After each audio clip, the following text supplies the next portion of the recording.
गे छाड़ी गे किए भेलो ही महंग तनी सेट जो न लगिए ना नहीं शरमाबे कोनो खेलो ही दवाई के ना बढ़लो गे दाई तनी राज के बात बतावे किए भेलो ही महंग तनी सेट जो न लगिए ना नहीं शरमाबे कोनो खेलो ही दवाई के ना बढ़लो गे दाई तनी राज के बात बतावे छौरी छोटे छोटे रहो तोहरा टिकाला बोले ना के ना याम भागेला बुझी हमारा तला गई छौ ऐसन की गड़बड़ कोनो काम भागेला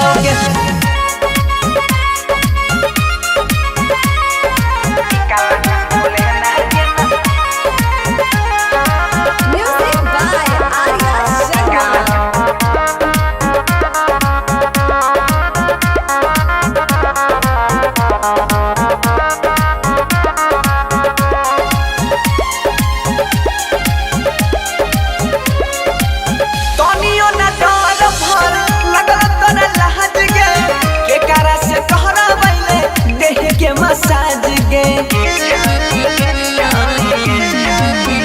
छौरी तनियो न डहर भर लगल तोरा लहज गे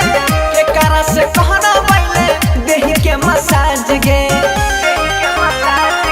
भेलो तोहर पढ़नाई लिखनाई सब चौपट गे छौरी क गई रही खेत यार पर रह जे दौड़ब दौड़ी आगे भेलो तोहर पढ़नाई लिखनाई सब चौपट गे छौरी खेत यार पर पड़ाई रही रह जे दौड़ब दौड़ी ये तने गो छोटा कहा उम्र में ई नाम बदनाम भागल हे गई छोटे छोटे रहो तोहर टिकाला बोले ना के ना याम भागल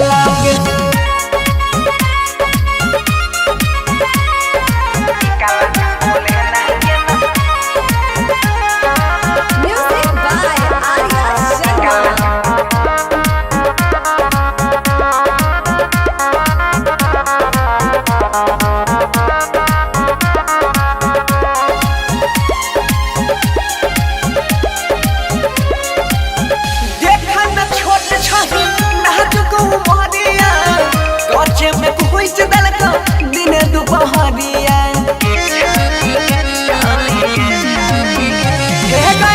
देखे में छोट छही नाजुक मोहरिया काचे में कोई दलक दिन दुपहरिया सुन बनसी के गाना दिल होई तो दीवाना कहो संजय प्रेम मस्ताना तू छही मस हुड़ करे दे बबुर हम डाल दबाओगे गाना सुन बनसी के गाना दिल होई तो दीवाना कहो संजय प्रेम मस्ताना तू छही मस हुड़ हम तोरा बबुर तोरा डाल दबाओगे गाना छौरी छोटे छोटे रहो तोहरा टिकाला बोले ना क्या ना